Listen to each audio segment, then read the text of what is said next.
What?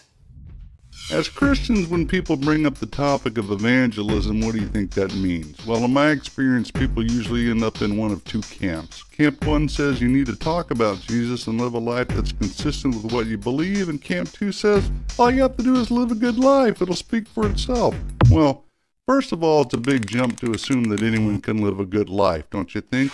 I mean, Romans 3:10 through 11 says, none is righteous, no, not one. No one does good, not even one. But that doesn't convince you. In Mark 10, a man comes up to Jesus and kneels down before him and says, good teacher, what must I do to inherit eternal life? And Jesus responds promptly with, why do you call me good? No one is good except God alone. Now, not only was Jesus subtly claiming to be God here, he's making it pretty clear that nobody is good except for him, hence the no one is good part.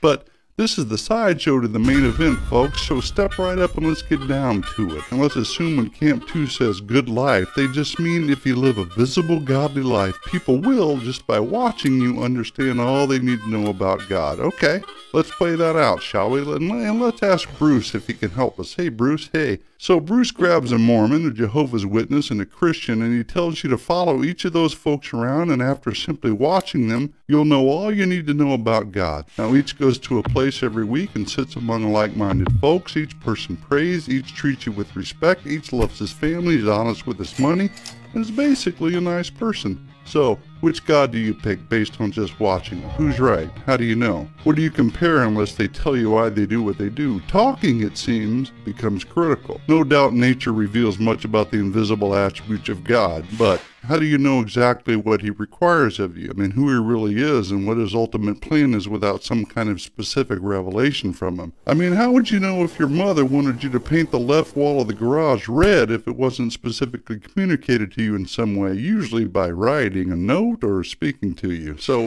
what did God deem the best way to communicate the specifics of his will? Did he summon porpoises to do a modern dance? Did he draw word pictures in the clouds? No. To communicate precisely the things he wanted you to know, he intervened throughout history and spoke through men, ultimately moving some of them to write the Bible. That is, he spoke and he wrote a note. How would we know if God created the heavens and the earth in 6 days, that Adam and Eve were created in a perfect world, but their rebellion brought sin and death into the world, that it's the grace of God through faith in Jesus alone that saves us? How would you know that Jesus died on the cross and resurrected from the grave? How would you know any detail about God and his word and his plan if nobody told us? Well, we wouldn't. We couldn't, and that's why you got to tell people things. You just can't hope people will catch on by watching you live a so-called good life. It's just not enough. Ultimately, you got to tell them why you live that way. But don't just take my word for it, my inquiring Berean band of misfits. Read along in Romans 10. And how can they know who to trust if they haven't heard of the one who can be trusted? And how can they hear if nobody tells them? Jesus himself definitively declares in Matthew 28, go therefore and make disciples of all nations, baptizing them in the name of the Father and teaching them to observe all that I commanded you.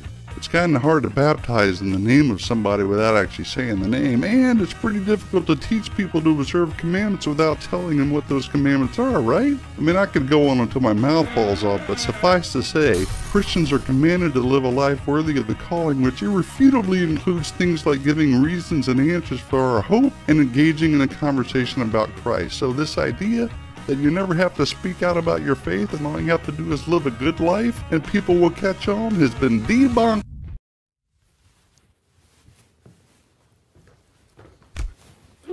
Our faith, then they're not going to actually hear about Jesus. Honestly, man.